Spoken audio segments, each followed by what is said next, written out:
And we are live. Man, am I excited to do this. I am James Lynch. He is JHK. So happy you guys can join us here, and girls, not excluding anyone here. This is the Fanatics MMA Live podcast.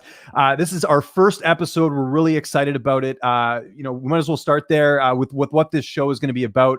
Every week, we're going to be previewing a notable upcoming fight. We're going to dig in deep. We're going to go into the stats. We're going to go into the intangibles. We're going to go into everything. And then we're going to be doing a Q&A after the show. The Q&A can be focused around the fighter. It can be about anything else. I already see some people in the chat getting your questions, and we will get to those as soon as we can. But I want to remind everyone out there, hit that like button, hit the subscribe button. We're going to be doing the show every single week at 11 a.m. Eastern time, 8 a.m. Pacific time here on Fanatics MMA. We're super excited to be doing this and really thankful that they've given us this platform. John, we did it, man. How excited are you to do this show? I'm very excited, man. It's a long time in the making. We've been friends for a while, and we wanted to do this, and Fanatics put it together. So shout out to the boys at Fanatics MMA, and let's get it started, man. Let's rock and roll. So yeah, we wanted to start first with one of the big fights that was announced a little while back, which is the Beneil Dariush and Tony Ferguson fight that's going to be coming up on May 15th.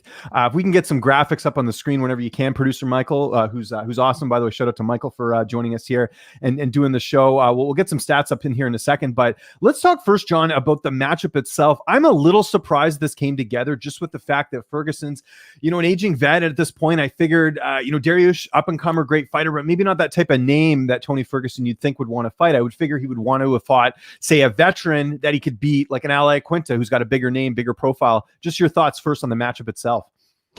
In that aspect, I look at this fight as something that Beneil Dariush deserves. He's on a crazy run. He's had like back-to-back performance bonuses. He's beaten guys pretty easily and coming back, from adversity. And I like it. I like the matchup. I'm kind of pissed off that it took him so long to get a big name, to be honest with you, because he's look how long he's been in the UFC, man, and he's fought some of the best guys, and it took him so long to get back up there. So he deserves this matchup.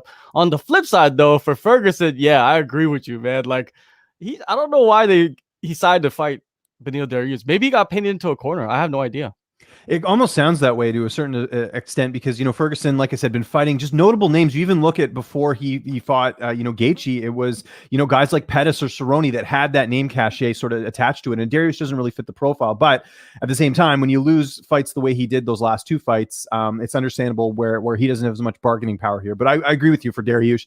Absolutely well-deserved shot here. I do wonder as well, we talk about the intangibles and sort of the storylines. I'm kind of an old school pro wrestling guy that way. But, there is some bad blood between Tony Ferguson and Dominance MMA, and who is Beneil Dariush's manager? It's Ali Abdelaziz. So I do wonder if there's something there as well in terms of the matchup. But it's a great fight. This is actually going to be a 3-round fight, which is interesting. This easily could have been a 5-rounder. This is going to be on the UFC 262 card, which is coming up on May 15th. Looks like this one's going to be in Houston, Texas. So I believe that's going to be one that's going to have some fans in there. So we're really excited about it. John, why don't you start first with Tony Ferguson in terms of sort of his stats and things like that, and we can go to Dariush after that, or vice versa. It doesn't really matter to me. Yeah, when you look at Ferguson, he's 37 years old, and that's very concerning to me because, man, 37 years old for lightweight. I don't know how many 37-year-olds that are fighting at lightweight, to be honest with you, and the wars that he's been through, and he's been just clobbered his last two fights. When you look at trajectory, his trajectory is not looking very good at all right now. And with that said, I like Beneil Dariush's trajectory, man. He's on a long, what is he, like on a 6-fight winning streak? He's won 4 bonuses and some crazy fights, and just shows improvement every single fight, and comes back, like I said, from adversity. With Ferguson, man, it's just, we don't know where his mind is at too. We don't know where his coaching staff is at. Does he even have a coaching staff? Is he still doing that, like that wild, crazy training that you probably don't need in preparation for a fight? Has he changed anything up? Because it feels like he's hit a wall, and I don't know if that wall I don't know if he could break through that wall now. Because of his age and in many ways his stubbornness. It seems like he's very stubborn in his ways. So I don't know. He's like an old man. You know, like those old grandfathers that you tell them like you need to change, but they're not going to change because they're stuck in their ways. That's the way I look at Tony Ferguson. Yeah, a couple other things with Ferguson as well. At the time of recording this, we have the Tyron Woodley and Vicente Luque fight this Saturday at UFC 260. It kind of reminds me a little bit of Woodley. Same sort of thing, losing to really good guys, but getting absolutely dominated. So we don't really know what type of Tony Ferguson we're going to get in this fight. Is it the Tony Ferguson that beat Donald Cerrone back in 2019? I don't know. I honestly can't answer that because he is fighting good guys. I mean, you look at the two losses, Oliveira and Gaethje. Oliveira's fighting for a title next, and I know we had a question in the chat about that. We'll get to it soon. And Gaethje, pretty much should have been fighting for a title as well. I mean, he was a former interim champ. That's how he won the title, was defeating Tony Ferguson. So it's another case of does Ferguson have enough to beat a Dariush at this point? It's really tough to say, and we'll give our pick on this fight in a little bit here. But you look at the run that Ferguson's been on for the most part. I really feel like he hit his stride back in 2015. That's when he defeated Josh Thompson, Edson Barbosa, Rafael dos Anjos, Kevin Lee. If you remember, that fight was really big. And then he ran into some injury troubles, and then he ran into some other issues, right? And so, he got the win over Pettis and Cerrone, but then when he got that step up against Gaethje, it was just a complete mismatch. Like, there's a lot of revisionist history when it comes to talking about that fight, and that's from the hardcore Tony fans, JHK, because really what you're seeing is people saying, oh, well, he did drop Gaethje or he did hit Gaethje. Yeah, but it doesn't matter. He still got dominated the entire fight. So that's where I think, we are seeing the decline of Tony Ferguson, 37 years old. Taking a lot of damage. He's 5'11" with a 76-inch reach. And if you look at Beneil Dariush, he's 5'10" with a 72-inch reach. So Ferguson going to have a heightened reach advantage in this fight. We'll see if that plays a role. Typically, he does use his range very well when it comes to his matchups. But there's a lot of sort of intangibles there. And before we get to Beneil Dariush in a second here, do want to remind everyone to download the Fanatics app. Should have said that off the top, but hey, rookie show here. We're doing it up. But download the Fanatics app. You can get really good stats. It's just a great interface for looking up fights, getting stats and picks and everything else. There's a lot of good options there on that app right now. So definitely recommend our audience check that out here. But let's talk about Beneil Dariush. Like you mentioned, huge winning streak coming in this one, 6-fight win streak. Last loss was to Alex Hernandez. I think if they fought again 9 times out of 10, Dariush wins that fight. He's 31 years old. He's 5'10" with a 72-inch reach. What can you tell us about Beneil Dariush, JHK? Man, he has been phenomenal in his last 6 fights, and it seemed like he's hit his prime, and that's a bad situation for Tony Ferguson. When he first got into the UFC, he kind of catapulted up the ranks real quick, and it was almost too fast, and that's why he got knocked out a few times, and he dug himself out the grave, and now we see the mature, the all around. Not just the grappler. We see the striker. We see the guy that with the knockout power, and a guy that can come back from adversity and win fights. Man, I'm excited for this fight because of Beneil Dariush mostly, to be honest with you. I want to see him go out there and have like one of those breakout performances, against one of the biggest names, a former champ. I don't believe he's beaten a former champ yet, but this is his opportunity, and I think he's going to be able to do it. Couple things with Dariush. Typically, he finishes his fights. The last one against Diego Ferreira ended up being a split decision. But in general, you look at the Scott Holtzman fight. You look at Drakkar Klose, who had never been finished. He finished him in that fight. Frank Camacho finished him as well. We know Ferguson's durable, and we know this because he's fought 2 guys that are absolutely outstanding in Gaethje and Oliveira. And yes, Gaethje finished him, but that was a 5th-round finish, right? Oliveira almost finished him in that first round. I swore he was going to finish him. When you saw that submission hold that was in there, it looked like his arm was going to get ripped off, but he survived that and ended up going to a decision there. So that is one thing to make note of, is that outside of the Gaethje loss, this guy has not been finished in the UFC outside of that one loss. So if you're Dariush, maybe the game plan changes a little bit. Maybe you're not going, guns a-blazing. Now, conversely for Dariush, you talked about some of his losses, the Alex Hernandez loss, the Barbosa loss, and we'll even go back to the Ramsey Nijem loss. I know it was back in 2014. What do all those have in common? Those were all early finishes. And that's the key. If you want to beat Beneil Dariush, you got to come guns a-blazing and knock him out. Now, is Ferguson that guy? He really isn't. He's not a power puncher. He's not a guy that will go out there and get a quick finish, say like a Rumble Johnson. I know that's a way higher up weight class, but you get what I'm saying here. It's not like a guy, it's not like a McGregor. Let's put it that way. McGregor's a good example. He's a guy that can go out there, finish you early.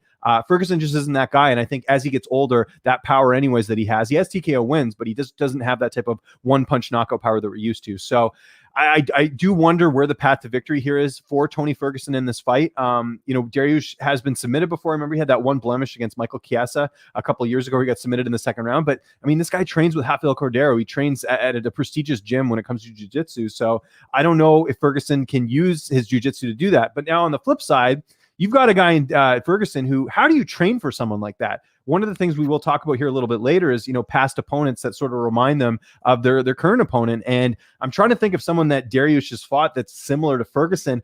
I think the closest thing you might have is an Edson Barbosa to a certain degree, just not necessarily with the striking, but just, sort of being a little bit tricky to figure out. Is there any opponents that come to mind for you with Dariush of someone like Ferguson?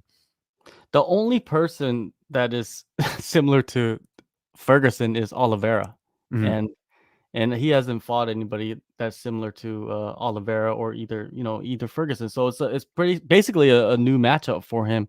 And I wanted to go back to Ferguson and kind of piggyback off what you were saying about the durability of Ferguson, because if you look at all of his fights, even the ones that he's won, it's either they've either been a war or he was losing and he came back and won the fights, right? The only fights that he has lost was the last two where Justin Gaethje, that was a war and he got finished in the 5th round, and Oliveira just completely dominated him. He was never in that fight, right? So, man, it's that's a big concerning factor right there, I think, in this matchup.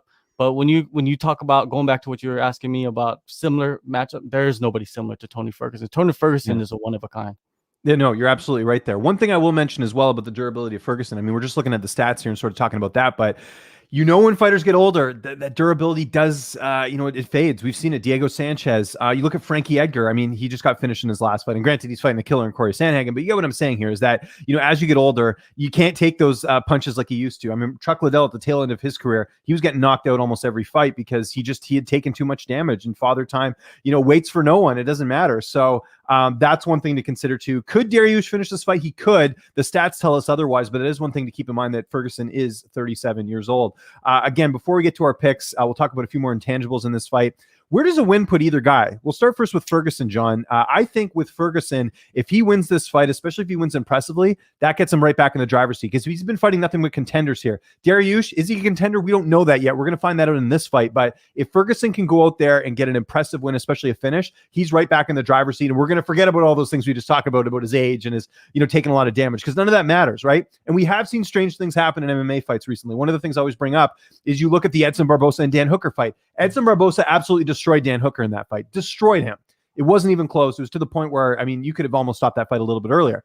The fight after that, what does Dan Hooker do? He does that exact same thing to Ally Quinta. So I do want to warn people, we have seen these strange things happen in MMA sometimes where you see a fight that, you just look on paper and you're like, this guy's done, and then they surprise you. So do want to point that out as well. But where do you, in terms of Ferguson, what do you think, the implications of a win? And how about a loss as well? Where does that put him as well? James, you're telling us to not jump off the bandwagon. That's what you're telling people watching right now. Don't jump off the bandwagon too early. But if he loses, man, that puts him in a deep hole right there, man. He'll drop to like 10 to 15. When's the last time you saw Tony Ferguson rank like 10th or below? It's been years, man. And if he does that, then he's gonna have to end up, fighting an up-and-comer, man. It puts him deep into the hole and way back in the line of any title shot. But if he wins, it just solidifies his position. I feel like it doesn't move him up. It doesn't move him down. He just stays in his position, right? So basically that's what he's doing in this fight. He's fighting for his position. And it reminds me of a lot of fighters, like that they're on like couple loss streaks and they're ranked in the top 10 and they have to fight some guy coming up. And, it's a big test for Tony Ferguson. Here's another thing that I don't think we've really considered here. If Ferguson loses, does he get cut? And the reason I mention that, I know 3 straight losses, for any fighter on the roster, like not a big name like a Ferguson, typically does get cut. I mean, we've seen that. They're very easy about saying, hey, you're done. It's here. Ferguson's been a mainstay with the UFC since he won the Ultimate Fighter, which was back in 2011, or sorry, no, it was even before that. It was it was 2011 is when he won the Ultimate Fighter over Ramsey Nijim. I could see him that, sort of giving him a little bit more leeway. But then at the same time, you see a guy like Overeem get released, just after one loss. I think it depends on how much he's making. I imagine he is making a lot. Strikes me as a guy who's very business savvy. And, I know he's picked the right fights for himself. And I think that's why you saw him fight like a Cerrone and a Pettis in the past, because he knows that that's a bigger payday type thing. So I could see a possibility of this maybe being Tony Ferguson's last fight if he loses here. Do you think that's a possibility? A huge possibility, man. like nowadays there's so much out there in the market, you know what I mean? Even for a fighter that is on a losing streak to go off and test that free agency. But I feel like Tony Ferguson too, he's had a lot of beef with the UFC in the past. You know what I mean? He's been very vocal in the media and of not getting paid as much as the other guy, not taking fights because he's not getting paid as much as the other guy. And you know, the UFC, they never forget. They never forget those things. And if he loses another fight 3 in a row, yeah, they might say, hey, you know, we might just have to let you go and build another guy up. Let's talk about Beneil Dariush in terms of the win and what a win and a loss means in this fight. So with Dariush, I mean, I think it's pretty evident he wins this fight. He's going to be in that conversation, like the Justin Gaethjes, like the Michael Chandlers, those types of fighters that are at that top, spot in the rankings here. And that's why this matchup was set up. And like I mentioned, he has a good manager when it comes to booking fights, so that's going to play a role as well. Do not be surprised. And he would absolutely take that number 5 spot. So he's in that mix then about being maybe one after this towards a title shot. I think that's where he goes. Now, if he loses, I think it's kind of the same old story where this guy, is because you look at his career, right? He's had some good winning streaks, and then he loses to a Barbosa, he loses to Chiesa. I mean, he was on a 5-fight win streak when he fought Chiesa, beat Michael Johnson before that, had a terrible performance in that fight. So if Dariush loses, he's young enough where he could still maybe make a run at a title, but then he'd kind of fall into that Dan Hooker category of can he get over the hump? I think that's something we got to look at here. If Ferguson does pull this one off, and by the way, Dariush is the favorite in this fight. If he ends up losing, especially being the favorite, it's really going to set him back a bit. But like I said, I think there is still room for him to turn this around. But do you agree with that? Do you feel like Dariush, if he wins, he's in that contender spot, and if he loses, he's kind of the guy that can't get over the hump? Yeah, I could see him if he wins, like you said, he'll take that 5 spot easily, and then that puts him, 1 fight, 2 fights away from a title. If he does win, I could see him maybe getting the loser of Oliveira Chandler. You know what I mean? I don't think he's going to get Justin Gaethje right off the bat. I feel like Justin Gaethje, the UFC is kind of holding him there as a pawn in some ways, you know what I mean? Because if you remember, they had Chandler and Gaethje lined up together, and then all of a sudden we hear this big announcement of Chandler fighting Oliveira for the title. So, anyways, Dariush, man, he's in a good spot if he wins. If he loses, I agree with you on that aspect too. He's 31 years old. It's not like he's too old, and he could still beat a lot of the guys in the top 10. He just has to keep himself away from that gatekeeper status. You know what I mean? It's not like he has the fandom of a Dan Hooker. Dan Hooker has created this fandom where he's going to get big fights. But if Beneil Dariush loses, I don't know, man. It's going to be harder for him. If he loses, it'll be his 3rd run at the title, right? So it's not many guys get 3 runs. Let's get to our picks, John. Again, these, we're going to try and make these around 20 minutes, these breakdowns, nothing too in-depth. I don't want to spend a whole hour talking about this fight. I probably could. I can talk a lot, but I don't think people want to see that. So here's my pick for this fight, and I'll get yours. I'm going Beneil Dariush by decision. I don't think he'll finish Ferguson with it only being a 3-round fight. I think but Dariush is going to be too fast. I think he's going to hit Ferguson early, land some good shots. Like we've seen, we saw against Scott Holtzman and Drakkar Klose. I think Ferguson's going to get hurt, and it's just going to be a game of catch up for Ferguson the entire fight.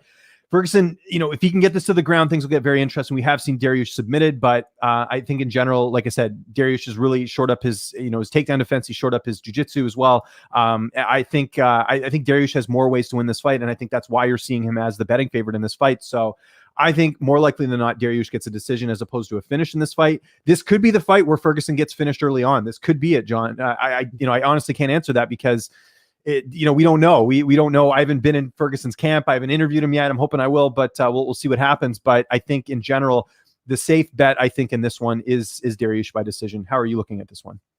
I'm looking at Dariush winning this fight. Also, when you look at Ferguson, he's been taken down a lot. You know what I mean? His takedown defense is not so good, but when you look at the flip side, Dariush had a lot of takedowns, man. He can wrestle. And that's one thing I look at this fight is if Dariush can take down Ferguson will get comfortable on his back. And Dariush has good enough jiu-jitsu to where he could stay out of trouble in every position. And like you said, ride out a decision win right there. Just beat him up for 15 minutes on top. And they'll get up once in a while, but then he's going to dump him back on the ground and then punch him in his face. But I could see a knockout too. You know what I mean? A knockout, Dariush, he's fallen in love with that. So we'll see. Yeah, and like we mentioned, Drakkar Klose never been finished in his career. Dariush finished him. This could be a fight where you could see a quick finish here, potentially by Dariush as well. Again, we can't answer that because we haven't seen, I don't know where Ferguson's at, Dariush is at this point, but it could happen. I mean, we've seen things like this happen as well. But like I said, I think the safe bet there is the decision. Now, one last thing I wanted to mention about this, and we'll get to your questions. I already see some angry people in the chat, which is fine. I like it. We got a lot of good discussion here and a lot of passionate fans, as we do. This is called Fanatics. We wouldn't expect anything less. We got a title fight on this card, and it's Charles Oliveira, Michael Chandler. Any possibility you think if one of those guys falls out, someone else steps in there? Oh, man, I really doubt it. Both guys are not in a position to step in for the title. Maybe I'm wrong, but maybe Gaethje is the backup. We just don't know yet. Yeah, I do wonder that as well, if they might consider Gaethje, although he came out on social media and said, look, I was supposed to get the Chandler fight. It didn't happen. What happened? So I don't know if he'd be, I mean, just reading into that, if I'm being sort of a, guy on the outside there, I think that would maybe make it so he wouldn't want to be the backup. But I will say this, I think there's a small possibility that Dariush could step in there as the backup, assuming that situation happens, only because of who his manager is. Yeah. So I don't be, Ferguson's not going to get it. Let's be very clear about that. There's no way there would be, I mean, the UFC's awarded title shots off losses before. Yoel Romero, there's been plenty of fighters that have had, opportunities at fighting for a title off a loss, but 2 dominant losses, that's a very tough sell. I think even for the biggest Ferguson fans, I think we can all agree here that he probably does not deserve a title shot. Could you imagine Ferguson getting a title shot and Gaethje not getting this opportunity? Like, it would be just, they'd ride in the streets, for sure. So there we go. All right, let's get to the questions here. Let's start here with our first question here on what are your thoughts on Oliveira and Chandler fighting for the vacant lightweight belt? We can discuss that. And these are the type of questions we like, by the way. You can ask us anything, but we do like to sort of stick with the fight we're talking about. But this relates to the fight we're talking about because it's the main event and it's also in the same division. So what are your thoughts on Oliveira and Chandler fighting for the vacant lightweight belt with higher ranked fighters and previous champs in the top 10? So let's talk about some optics about this, and then I'll get your thoughts on this, John. Dustin Poirier did not want to fight for a title. Why didn't Dustin Poirier want to fight for the title? Because he wants to get paid. That's why. And this idea that people are like, oh, this is dumb. No, it's not dumb. He was an interim champion. He has Conor McGregor in his sights. He has a win over him. That's a lot of clout. Look at Nate Diaz. Nate Diaz's career got prolonged. I don't know how much longer because he beat McGregor. Poirier's looking at the same thing here. He knows the biggest payday is fighting Conor McGregor, so the belt's not important. And I respect that, by the way. He's got, he's a family guy. He's put a lot into the sport, He gave us a lot of entertaining fights. If he wants to fight McGregor, I'm fine with that. So that's part of the reason. The other part is the UFC really likes Chandler. I mean, there's no mistake about that. He was the backup for Khabib and Gaethje. I think they felt that he was a guy that, was going to be fighting for a title very soon. And that's why he's fighting for the title. So Chandler, we already know, was going to get that shot, especially after he gets that A+ performance over Dan Hooker. I mean, consider that Gaethje fought Hooker and Chandler beat him faster. He knocked him out in the very first round. So that in itself is very impressive. So I have no issue with Chandler getting the title shot. I also have no issue with Oliveira getting the title shot. There's this weird, thing in the air with MMA fans, John. I don't know if you've noticed this, where people want to discredit Charles Oliveira. They want to talk about how well he beat Kevin Lee. Kevin Lee had a loss against Rafael dos Anjos at 170. He's no good. Yeah, but it's the way he beat Kevin Lee. He beat him in the stand-up. That's super impressive. Who's going to stand toe-to-toe with Kevin Lee when you could clearly know that he has a weakness on the ground? He has other areas of weakness. The fact that he beat him at his own game, very impressive. And then his beat down to Tony Ferguson. You can't ignore that either. People will then say, oh, well, Ferguson lost to Gaethje, whatever. No, none of that matters. Ferguson is a good win. I don't care what day of the week it's on or when we're talking about Tony Ferguson, that's still a good win. And then on top of that, this is a guy that's also turned his career around. There was a point I remember very distinctly where people were talking about Charles Oliveira as being a bust, and he has turned things around. The guy made his debut, I remember, ages ago. It was actually back in 2010. So this guy's he fought Darren Elkins in his UFC debut in 2010. That's how long he's been around. He was a young guy, and he's still only 31 right now. And the winning streak he's gone on, I mean, this is a Tony Ferguson type winning streak. If you look at some of the, the guys that he's not only just beat, but finished, it's absolutely deserving. So anyone who wants to argue with me on Oliveira not deserving the title shot, bring it on, because I will defend that guy forever. And I actually like Oliveira in that fight anyways, but we can get to that later. But John, what are your thoughts on this title fight? And is it the right fight to make?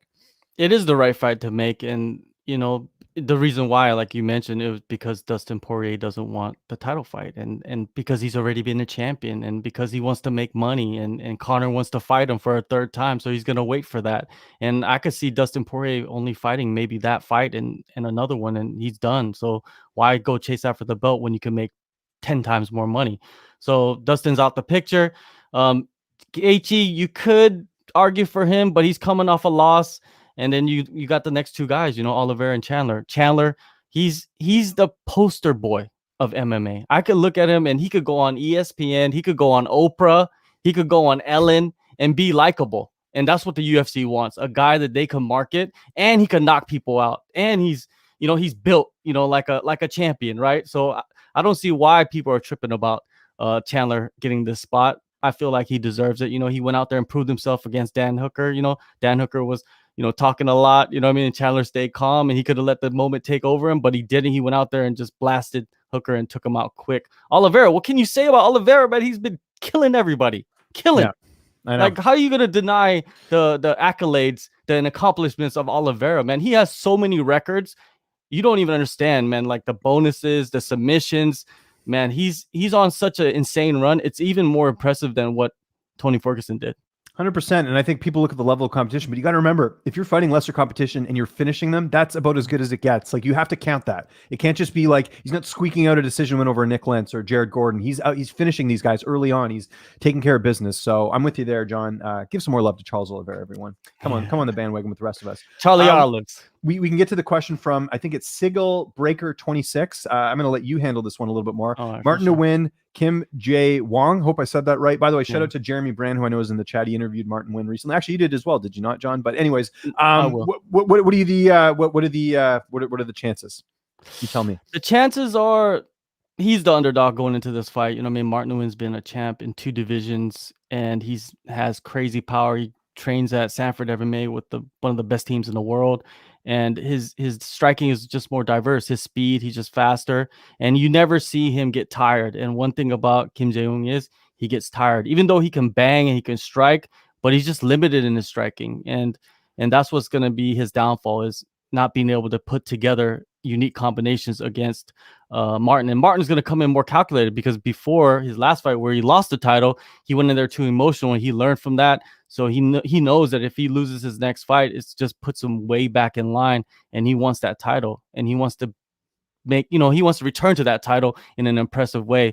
And I think Martin's the heavy favorite. Like, if you put a percentage on it, it's like 90-10. You know what I mean? Like, that's if Jim Jae goes in there and knocks out Martin to win, I'll be, I don't even know what I'll do. You're going to say shave my head, don't you? Yeah. We don't need to go that far. But yeah, and correct me if I'm wrong here, but like Martin to win's sort of like not a star, but someone that they've really put a lot of time into in the promotion. So I have no issue with bounce back fights. Like Ton Lee is outstanding. Ton Lee was a guy who should have been in the UFC like ages ago. I don't know why they didn't sign him. It's won championships, benefit to get a guy like him who's just outstanding. Ton Lee trains with Ryan Hall. He's just, I can't say enough good things about that guy. He's awesome. So to lose to him is not a bad loss. But I get the sense, they want to get Martin back on the winning track. They want to set up that rematch soon. So to me, I think it makes a lot of sense to give him a bit of a tune-up, which is what they should be doing with Conor McGregor. But I mean, that's another thing we can talk about later. About I wasn't gonna say shave my head. I was gonna say shave my undercarriage. Manscaped, hook it up. There you go, Code Word Lynch. Come on, guys. There you go. Yeah, let's do it up. We got Jeremy in the chat, our good friend over at MMA Suck. He says, "Good morning, fellas. I'm excited for this new show." Well, we are as well. Thanks, Jeremy. Thanks for tuning in this early, because it's 8 a.m. Pacific time. He's here. He says, "My question, I know it's been asked and heard many times, but do you feel after the performance Leon Edwards had, he deserves a title shot?" I'm on the fence on this one. I personally think that they should just do him and Wonder Boy, just because I thought he was beating Bilal. It's unfortunate what happened.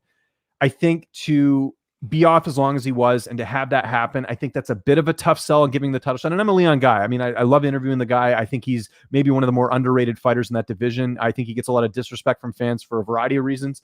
I would like to see him fight Wonder Boy, and the winner of that can fight the winner of Usman and Masvidal. I think that makes a lot of sense. What do you think on that, JHK? Yeah, Leon, he didn't do himself any favors with that performance of, that eye poke, and it was just unfortunate for him, and for him to wait for a title shot. Let's say they, told him, "Hey, you just need to wait and you get." I don't think it's gonna work out for him, because he's waited already too long, and then look what happened. So he might as well get it back in there and have a dominant performance against a top guy and fight Wonder Boy. Wonder Boy is the only option. And when you look at that top 5, maybe Gilbert Burns, but Gilbert Burns is coming off a loss. If they could put the Covington matchup together, Covington would be a good matchup. He has a lot of options. It's not like he doesn't. It's just that those guys really don't want to fight Leon because I don't know why. He's one of the best in the world in that division. I think the UFC has to pressure one of these guys to fight Leon, and whoever it is, if it's Burns, if it's Covington, if it's Thompson, he needs one win to get back to that title or to get to the title. We got another question here from Jeremy. He says, and I liked how Joe Rogan seemed to have Bilal's back when Leon was on his show, stating he feels the rematch is the right move. See, I disagree there. Okay. Bilal got this fight because of a circumstance. That circumstance was Khamzat Chimaev was out of the fight. They needed someone. Bilal came off a nice win over Diego Lima. Look, I've said this for a while. Bilal, very underrated, deserved a nice shot. It was great that he got the shot against Leon. It's unfortunate what happened. Yes, it was Leon who did the eye poke, but there's absolutely no reason to do the rematch. Leon, I thought, was winning the fight. Had Bilal, like, if it looked like he was close to finishing and then Leon just like sort of poked him and then the fight ended, like, fair enough. But like, I thought Leon was winning the fight. And the only reason Bilal got that opportunity was because of a short notice situation where Bilal was able to take advantage of. He was ready to go. You know, guys like Chiesa and Wonderboy were injured. They couldn't take the fight. So it was a bit of circumstances. And I'm a big Bilal Muhammad fan. I interviewed him back when he fought in Titan FC. That's how long ago we go back, back in 2015. But I just don't think it's necessary. I think Leon's done far too much to have to rematch a guy, which it was an unfortunate circumstance, but Leon's in an 8-fight win streak. Now a 9-fight unbeaten streak, if you think about it, that should not equal a rematch in this case. Do you agree or disagree? Did you just notice who said that they're coming back? Khamzat Chimaev. Yeah, I thought about that too, but I honestly feel like that's the Habib and Ferguson of like do you want to tempt the MMA gods with that JHK? I don't know. Like I've always wanted to see that fight because I'm just intrigued to see how it would go, but I don't know. I think you're tempting things. It's like, remember by the way, before Ferguson and Ferguson and Nurmagomedov, the fight that was like always cursed was, remember Eric Prindle and Rafael Silva back in Bellator, the fight that like kept ending all weird or it didn't happen and then it ended in a groin strike. It's just like, it's one of those situations where it's just like, leave it alone. Leave it alone. But I don't know. I would still like to see that fight, but I think Leon's probably like, dude, are you kidding me? I've had to fight this guy like 4 times or 3 times or whatever. Let's move on. So yeah, I see that as well. We got Roman here, who's a very, very big Tony Ferguson fan. He says Tony Ferguson round 2 Darce choke. Oh, actually, no, we'll get to that question as well, Michael. Sorry, my bad. I didn't tell you that as well. But get to that question with what he said about Cerrone. So Roman says Donald Cerrone, who doesn't get cut after like 5 losses. You think the UFC is going to cut Tony after 3 losses? Come on, dude. There's a big difference, Roman, that you're missing here. What does Donald Cerrone do? He is a company man. He takes fights when no one will take fights. He will fight anyone on any notice. He'll go out there. He'll do it. Tony Ferguson's not that guy. He's not. And I'm not saying that to discredit Tony Ferguson. I'm just saying he's not that type of guy. He sees the business side of things. Cerrone doesn't care. He's just like, I'll go fight whoever. I'll fight Justin Gaethje, who's a buddy of mine in Vancouver in a main event. I'll take it. It doesn't matter. You guys needed a main event. I'll step up. That's the difference between Cerrone and Ferguson. And that's why Cerrone could lose 8 fights in a row. He's still going to stick around. I also imagine Ferguson's getting paid a little bit more than Cerrone. I can't quote that, but I have a feeling that Ferguson, because he was a former interim champ, because he's been in the UFC, I think a little bit longer, maybe they came in around the same time, but you get my idea here is that I think Ferguson, there's more reason to keep Donald Cerrone for the UFC than it is for Ferguson. That's what I think. So we do got to point that out. I love the passion though, Roman. I know you're on my Monday chat and I appreciate you tuning in here. And I like these spicy discussions, but that's what I think. There's a big difference between Cerrone being a company man and Ferguson. John, what do you think? Yeah, it's same as Diego Sanchez. You know what I mean? If it was like that, Diego Sanchez would have been cut a long time ago. You know what I mean? You remember when he got what was it? When he got illegally what was it in the Pereira fight? Yeah, where he asked the ref, like, if I can't continue, this is a DQ, you know? Yeah. Like the UFC, I don't think they like seeing those types of things, you know what I mean? But I don't know, man. Like, yeah, Donald Cerrone, he's a company man. If you're a company man, you're going to be around for a long time. It's just the truth. And Donald Cerrone is exciting, and he'll fight anybody. Those are certain like attributes a fighter has that will keep them with the UFC for a long time. Ferguson, he's been butting heads with them. You know, he gets, like you say, he gets paid way more. And yeah, it's just a recipe for disaster if he loses. This isn't a question, but I want to give him a shot here on the screen here. Adam Martin, my co-host over at the Party Podcast, has joined us. He says, this is a tricky fight to call. Tony is amazing, but he's aging, and Dariush has a very unique style. Ferguson does as well. It honestly, like if we're taking all the intangibles out of it, like, you know, the entertainment side of the sport and all that, it is a pretty fun matchup if you think about it, because it's very, and there's so many interesting things with it. With Ferguson, two losses. You've got Dariush with a nice winning streak, and you know, how good is he? Is he in that contender status yet? We're gonna find out. So totally agree with you there, and shout out to Adam, who's one of our good friends here on the show. Let's get to the next question here from Philip Collins. I suppose you don't go by Phil Collins, Philip. He says, if Ferguson loses 3 in a row, should he retire? I'm always going to be the guy that says it's better to get it earlier than later. You know, like I have no issue with a fighter retiring even early. I don't mind that at all. I think it's better to retire earlier than later. Does he retire though? I don't get the sense he's going to retire. JHK, what do you think? The key word right there is should. And I'm never a guy that will say a fighter should retire. Never. I'll never say that. It's up to the fighter. It's up to their family. It's up to their coaches. Up to their team. You know, they got to decide. I'm not going to say who should retire or not. I don't think he will retire if he loses. I think he'll go over to like PFL or even, you know, to maybe even go overseas. Imagine Tony Ferguson in Ryzen with soccer kicks and knees and stomps and, you know, backflips and ninja swords and all of that, right? Like, imagine that. I would love to see that, right? But I would love to see Ferguson continue with the UFC also at the same time. I don't see him retiring anytime. Let's get to the boss man, James, in the chat. He says, what is motivating Ferguson nowadays? Do you think he cares more about winning the belt or avenging the Gaethje loss? I think it's a combination of both. I really feel in his head he still thinks he's a title challenger, and he may very well be. I mean, I don't know. We'll find out in this fight. This is really a crossroads fight for Tony Ferguson.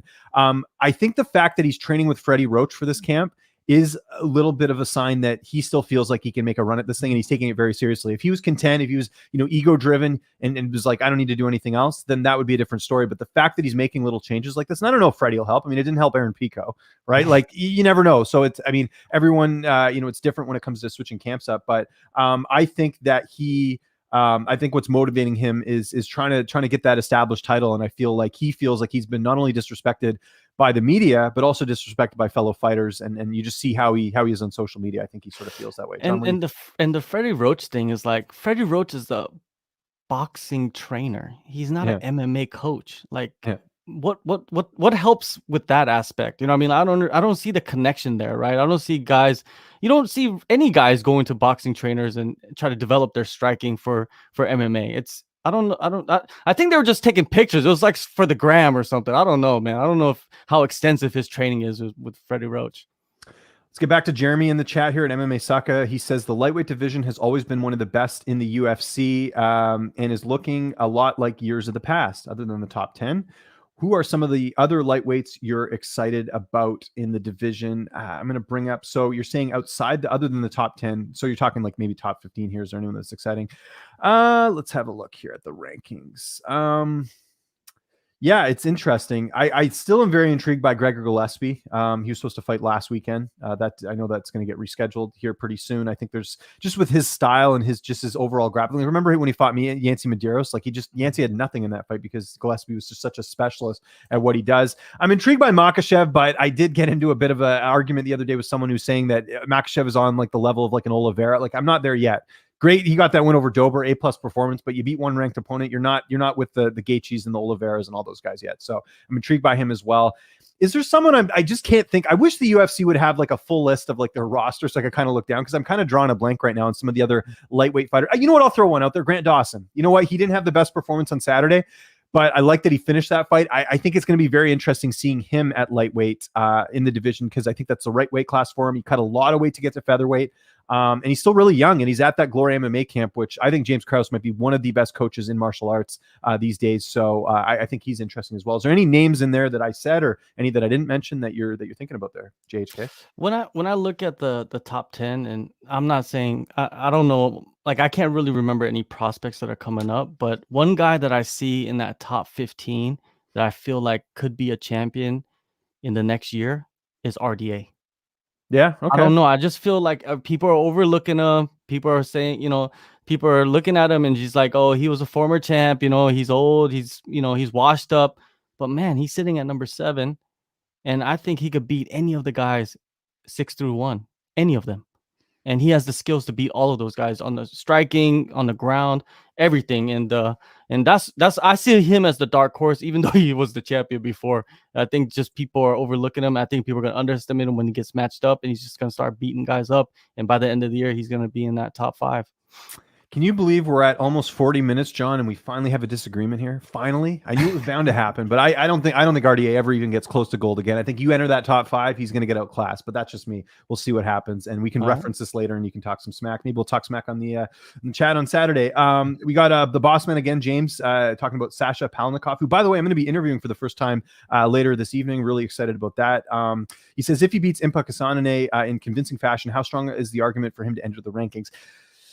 That's a tough one because lightweight is one of the deepest divisions. Kasanane, if I'm not mistaken, the last fight he had was the highlight reel loss to Buckley, was it not? Or did he get a win in between there? I'll double check that before people are like, actually, dude, he did this. No, he that's his last fight, and now he's so that's a tough sell. I like Sasha. I like what he's, I like the debut win he had, but it's I think it's too soon right now because of how deep that division is. So I think he'd need I think at least 3 or 4 fights to enter that ranking, because you look at the top 15, like number 15 on here is Gregor Gillespie. Like, I don't know how I do it against Gregor Gillespie, to be honest there. So it'd be a little bit interesting as well. Sorry, Sasha is welterweight. Why did I think he was lightweight? My bad on that one. Good catch there, producer Michael, on that one. Okay, well, even so, welterweight. Let's look at the top 15 in welterweight here. It's insane. It's because I had lightweight on my mind. We've been talking about it for so long. So yeah, number 15 is Robbie Lawler. Like, even forget about Robbie Lawler. 14 is Sean Brady.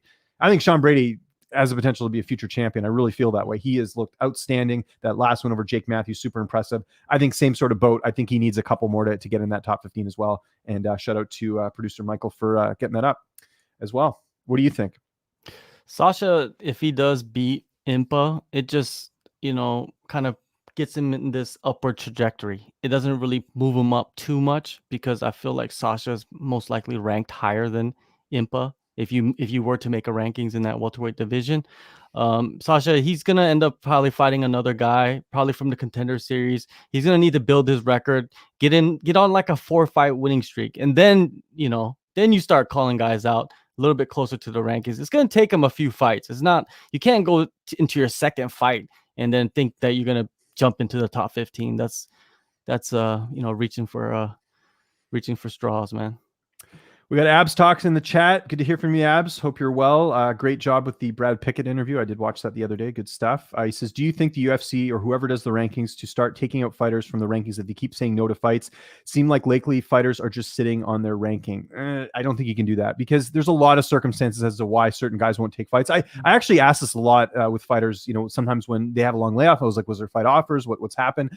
A lot of it's circumstance. First, we're in a pandemic right now. I just talked to Jack Shore yesterday. He's telling me that he's still not getting full training right now because there's still restrictions going on with training. So I don't blame certain fighters for saying, hey, I'm not ready. I'm not ready to go. And then you've got other situations where maybe there's an injury. Maybe there's other things. Like, it's really circumstantial as to why certain guys aren't fighting. Now, if there's a history of someone doing this like all the time, then that you could do that. But I think if you put that rule in, it's going to be a slippery slope, and you're going to get people upset about that because, you can't really prove why someone's pulling out of a fight. The other thing I'll say, and I've said this for a while, I think if you're inactive, even if you have an injury, if you're inactive for more than a year, you got to be removed from the rankings. Like, a Brian Ortega should not have been number 2. You can remember where he was in the rankings when he comes back.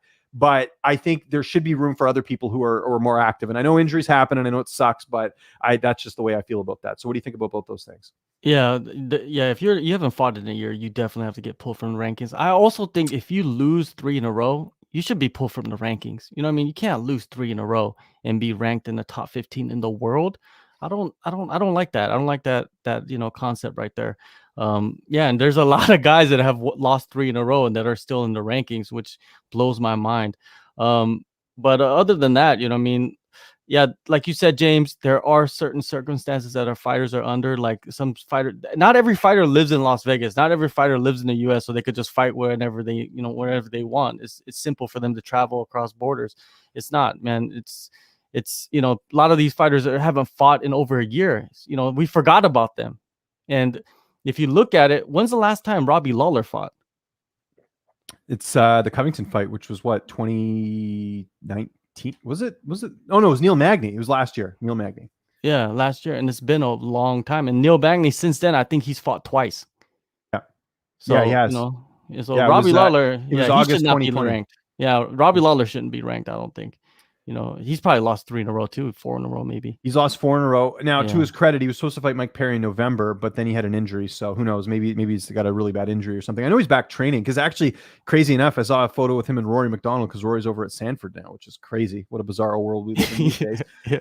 We'll get another question here from Abs. He says, I know they did it to Leon as a power play to make him accept the Hamzat fight, but I mean, in general, they should start doing it to more fighters. See, I disagree with you there. Leon shouldn't have had to take the Hamzat fight. Hamzat has 0 wins over ranked opponents. I know he's got all the hype, but Leon shouldn't have been forced into a corner in that fight, even though I do think it from like the optics of it, like an entertainment perspective, it does make sense to see how good Hamzat is. Obviously, they're pushing him. They want him to be champion. He's a draw. I can tell you that just from any Hamzat content I do. But yeah, I mean, if we're treating this as a sport, you shouldn't. That's like saying,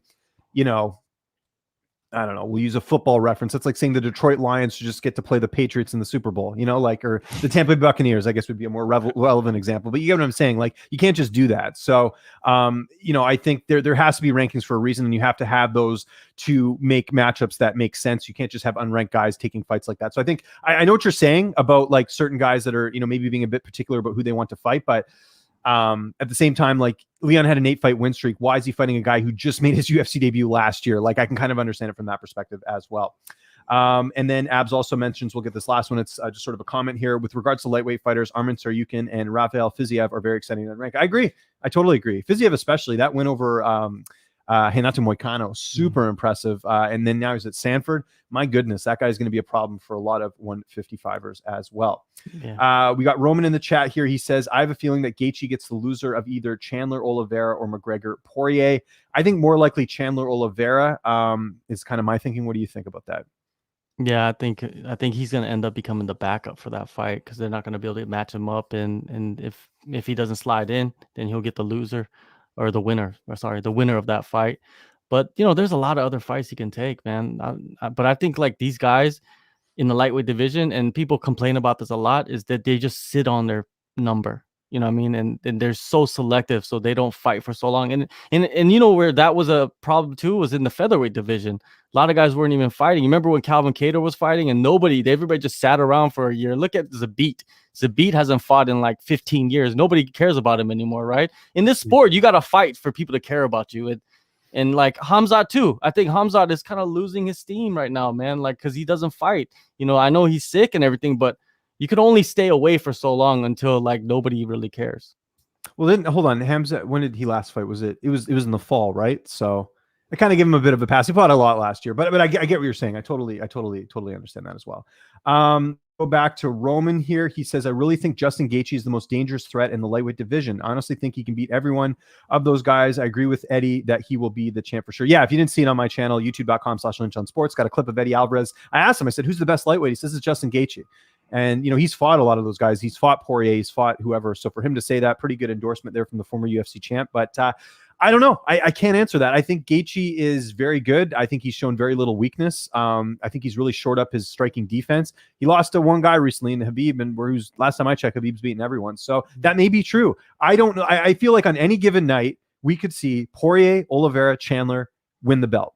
I really feel that way. Connor, maybe even two. I don't know if he figures some things out, but they're all kind of in that sort of that range of like anything can happen at one point. So I don't agree with that. I heard you kind of do one of those like things with Connor. Do you disagree with me there, John? No, I'm just thinking about Eddie's comments about how he thinks Justin Gaethje is the most dangerous threat at lightweight in the lightweight division, because didn't Eddie beat Justin?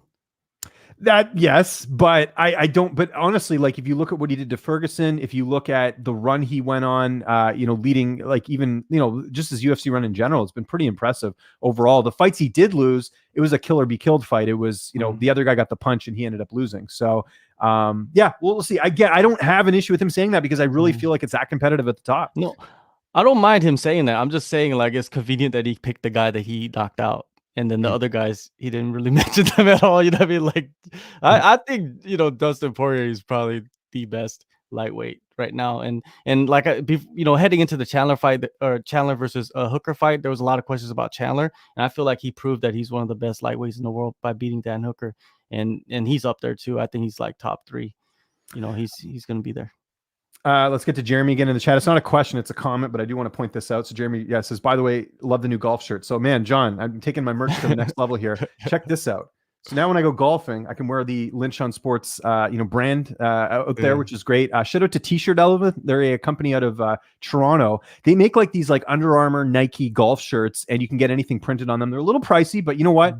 I wear golf shirts all the time. I like to look a little professional when I do my interviews. So I got this color, and then I got the red and yellow logo that I have on a like a gray shirt. So just trying different stuff, but the material is amazing. Like I'm not sweating at all. This thing's awesome. I love that dry fit stuff. I'm very I can't wear cotton t-shirts anymore. Just as a side note, I don't know. It doesn't feel as good as like a tri-blend. But that's gonna lose half my audience here if I start talking about t-shirts. But yeah, shout out to T-Shirt Elephant. They don't sponsor me. I'd love them if they sponsored me so I could get some free shirts. But shout out to T-Shirt Elephant. Let's keep it going here. I'm assuming it's the boss man or maybe even Michael saying this. We got why do you think the UFC 261 didn't happen in Singapore? I'll leave that to John or JHK, I should say. Why does any show not happen? It's because of COVID, right? Because of COVID regulations. The UFC probably couldn't get the proper permits to do a show there, and that's about it. I heard they're still working on putting a show in Singapore this year. But, working on it and actually accomplishing it, it's two totally different things. So I wouldn't hold my breath, on having a show in Singapore this year. But if they do, I'll be happy and I'll try to go and cover it if it happens. We don't have this in the live chat, but I did notice our boss was saying I should get on the Lululemon bandwagon for material. I like Lululemon stuff. I don't know how the golf shirts are. I've never worn one, but they're actually from where I live in Vancouver. So maybe I could work that out. Let's get to this one, even though the username's a bit funny. Unacceptable chat tree. We'll use this in here. It says, did you watch The One Apprentice? I kind of want to watch it. I love like reality TV stuff like that. Have you seen it? No, I haven't watched it. It's weird. Like it's not conveniently available for people to watch. So I don't even know where you can watch it. Like it's not on YouTube. It's not on their app. You would think it would be on their app, right? But it's not on their app. I don't know. I haven't seen anything, and they're giving out like spoilers during the shows, and you're like, dude, we haven't even watched it yet. Why are you giving out spoilers? So I'm kind of angry about that. Let's get to another thing with Abs. He's just clarifying something here. He says, I agree with you. I don't think they should have done that to Leon and made him fight Hamzat. My point was more if they did that to Leon, maybe they should do that to others too. I see what you're saying. So you're saying sort of they kind of bullied Leon into taking that fight. There should be more of a precedent. I just think in general they shouldn't do that to anyone because it's kind of a bummer for a guy like Leon who's worked his ass off to go 8-fight win streak. And I feel like they have done that to other fighters. I just can't think of any examples right now, like where they've kind of said, hey, you got to fight this person. I don't know. Yair. Maybe, yeah, great example, actually. Yeah, good thinking there. And then we'll take this one from Michael. He says, Miocic or Nagano, who takes it? I did a whole preview show on my channel, youtube.com/LynchOnSports. I'm taking Nagano. I think he gets it done this time. John, your pick? I'm taking Miocic. I like history, and history repeats itself a lot. So I'm taking Miocic. We'll take a couple more questions, but actually let's get to our underdog picks. That's something we are going to be doing here every week on the show. So at the time of recording this, we do have UFC 260 coming up here on Saturday. So underdog pick, this card was very difficult for me to pick in general, just because there's so many close fights and there's a lot of like interesting, like kind of intangible fights as well. I think I did pick every favorite on this card, but if I have to give an underdog pick, I'll go with, I think the safest bet for an underdog pick on this card, to be honest, is Jessica Penne. And the reason is that she's just fought way better competition than Hannah Goldie. Hannah Goldie, I did have a chance to speak with her before this fight. She talked about how, she's really changed things up in her training. She's not going out there and, just not overtraining and stuff. And I think she spoke about how she needed more experience, and she felt like she got that in this long layoff because she hasn't fought since 2019, which was that short notice fight against Miranda Granger. I just, the reason I picked Goldie in the fight is because Penne is 38. She hasn't fought since 2017. In fact, she's barely fought since she made her UFC debut in 2014. The problem is though, John or JHK, is that she has lost against the best. Jędrzejczyk, Andrade, Danielle Taylor, not in that category, but you get what I'm saying. It's there. So if I think there's any upset on this card, I think it could be Jessica Penne, just because on paper, she is a lot more experienced and should be a lot better than Hannah Goldie. But I took Goldie on my show this week. But if I have to pick an underdog, I'm going Jessica Penne. Where are you going with? If I have to pick an underdog, and I was flipping and flopping on this one, and I was thinking, should I take Almeida or Woodley? I'm taking a chance on those. And I think if I'm gonna take one of those underdogs, it's gonna be Woodley. I don't know. I Ooh, think interesting. Okay. yeah, I think Luque. I love Luque, and if I was gonna bet like money on this fight, most likely I would take Luque. But as an underdog pick, man, Woodley is the one. I think Woodley, he might have that fire back, and we might see a glimpse of what we saw a few years back when he was going for the title against Luque. And Luque is the one that is gonna stand there and bang with him. You know what I mean? Not put too much pressure, not put too much threat with the wrestling, and not too much clinching. But if Luque does a lot of clinching, I believe Luque will win those exchanges. But yeah, with Woodley, it's do or die. You know what I mean? We're gonna see. I think it's been do or die for the last couple of fights for him, but now it is really do or die. He's sitting at 3 in a row losses, 4 in a row. I think he'll get cut, man, if he loses this fight. You know, it's not like he's in the good graces of the UFC. And he comes with a big paycheck. Yeah, a huge paycheck. You know, so yeah, I'm taking Woodley as the underdog pick.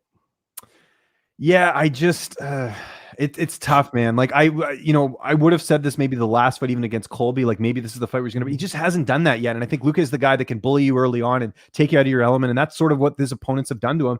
The other caveat in this fight is that who are Luque's teammates? One of his former teammates is Kamaru Usman. His other former teammate is Gilbert Burns. In fact, Gilbert used Vicente in his fight, in his training camp, to prepare for Woodley. So I just think that's another reason to like Luque in this fight. But could it happen? Maybe. Maybe this is a spot where Woodley surprises us all and gets back to the old vintage Woodley. But I don't know. I definitely see this fight going the distance, though, because Woodley's last knockout win was when he knocked out Lawler. And Luque, he's had a couple finishes, but I just think with this, with Woodley, if a guy like Covington can't finish him till the 5th round, I don't see someone like Luque finishing him earlier. But you never know. Luque is also the only guy to finish Belal Muhammad in the octagon, and needed that in the very first round. All right, we'll answer a few more questions here. We've got about 5 minutes left. We're going to wrap things up. Again, a quick reminder, everyone, easy way to support the show. Hit that like button, hit the subscribe button, and download the Fanatics MMA app. I'm telling you guys, this interface is unbelievable. I've used it. It's just outstanding, especially I know a lot of you guys keep track of the fights. It's a quick, easy thing. Don't have to type in MMAJunkie.com or whatever. You can just literally pull up the app, and it's all there for you. It's really easy and convenient to use, and we couldn't be happier to be doing this show under their platform. We'll just quickly mention Abs again, just because he's a supporter of the show here. Says, I got to get back to work, but really good first episode, guys. Wish you guys all the success. We appreciate that. Also, if anyone has a question they didn't get answered today, put it in the comments. We can answer it after the fact, or, just let us know if you're watching the replay of this, if you want some questions answered. We're more happy to do that. Let's get to Roman's question. Speaking of Zabit, he said he's not interested in Yair anymore and wants a title shot next. What are your thoughts on that? Good luck, because you're behind the 8 ball, buddy. Like, Max is going to get the winner of Ortega. And now that Ortega fight got moved, so who knows when that's going to happen. Max is going to get the winner of that. Fight Korean Zombie, man. Come on. Like, let's that makes sense. Cater's not coming back, I don't think, anytime soon. You need to fight. That's his biggest problem. I've been hearing for years about how this guy's going to be the next champion. Well, show it. You got to fight. He's got one good win as far as I'm concerned, and that was the Cater win. And that was a fight where that's 2 more rounds. That fight may be a little bit different, but I think Zabit's got to prove a little bit more in the cage, and that's why he's got to fight like a Zombie or someone of that caliber to prove himself. What do you think about that, JHK? Yeah, because when you look at the rankings, you got Max at 1, Ortega at 2, Zabit sitting at 3. I don't know why he's sitting at 3. I don't remember the last time he fought. Then you got Yair at 4, and then the Korean Zombie at number 5. To be honest with you, he should fight Yair. You know what I mean? He's higher ranked. They were going to fight anyways. Why not put that together? The Korean Zombie is another great matchup. Those are all both great fights. Both fights that will solidify him for a next title shot behind Holloway. Maybe they'll put him against Holloway. I don't know. Who knows what? Because the title fight is delayed, man. Like, we don't know. Because I just saw a video of Volkanovski talking about his symptoms, and it looks like he's pretty sick. Okay. Well, yeah, maybe they do that. Not that I think Holloway needs to take another fight, but we'll see what happens with the UFC matchmaking. We'll take 2 more questions. We'll go back to our man Philip Collins, as opposed to Phil Collins. Despite being that profile picture, man, that's like out of a romance novel. That's a little weird. Despite being a boxing trainer, does Freddie Roach add any stability to Ferguson's corner? It's tough because they're different sports, right? Like, boxing corner, like if Freddie Roach was in Ben Askren's corner, absolutely, but I don't know. I honestly don't know. There's been no proof of Freddie Roach helping.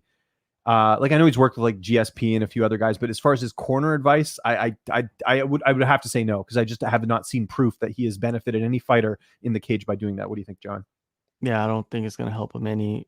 Freddie Roach is a great coach, of course, but he's a boxing coach. He's not an MMA coach, and what Ferguson needs is a MMA coach, a guy that knows every aspect of the game in his corner, not just one aspect. And I don't think it's gonna help him at all. Is he gonna be in his corner? Is that really true? I don't know. I don't know. Again, hoping to get something with Ferguson before this fight. I know he doesn't do a ton of media. I'll be watching his Instagram regardless and seeing if there's anything up there. But yeah, I don't know. I don't think it would hurt, just to have something different in there. He's got to change something up because whatever the last 2 fights he's been doing hasn't been working. And granted, it's against elite competition, but that is one thing you got to factor in as well.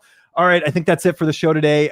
We don't have any more questions. If we missed any of your questions, just post them in the comments. We'll get to them as soon as we can. I'll go back and check out the channel here. We're going to be doing the show every Wednesday, 11 a.m. Eastern time, 8 a.m. Pacific time. I don't know all the other time zones. We'd be here all day if we listed them, but you get what we're saying here. You know when to tune in here. So again, the premise of the show is we're going to be previewing an upcoming fight. We don't know which one we'll preview next week, but it'll be a big fight, and then we'll do the Q&A after. I think this is a good formula. Not everyone's doing this type of format, and more importantly, I'm just happy I get to hang out with my buddy JK every week.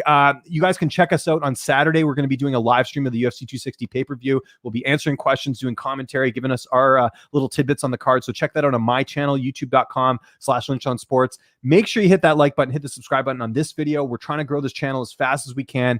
We know a lot of you have been watching us on other platforms, but come join us here. It's one more platform you can watch us on, so it's really great as well. You can follow me on Twitter and on Instagram @LynchOnSports.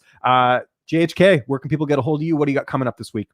JHK MMA. I got my own show on SAMP. It's actually tonight, so when you guys have some time tonight, join me on that channel. And yeah, just you guys, if you're watching this after the fact, just leave your comments. We'll get to them. We'll respond to everything, and yeah, help grow this channel. Subscribe and do your thing, and we'll be back next week, every week, and we'll make the show better and better. And yeah, we have a group on the app called Fanatics, Fan Addicts, and join that group, make your picks, and compete against everybody else. And yeah, and that's another thing I got to mention too is go on there if you want to ask us some questions on that app. Download the app. We'll definitely try to be as interactive as we can on there. When we get the chance and all that. So yeah, download the app. Again, huge shout out to Fanatics MMA for making this happen. We're so excited about this partnership and doing this show every single week. We know it's going to be successful, and yeah, we just can't thank you guys enough for all of you who've tuned in. Just get on the bandwagon now. This is going to be a big show. Trust me, going forward. I'm James Lynch. He is JHK. Shout out to our producer Michael, who did an amazing job, and James for getting some good questions in there as well. We will see you next week, Tuesday, 11 a.m. Eastern time, 8 a.m. Pacific time. Enjoy the fights this weekend. We'll see you guys soon.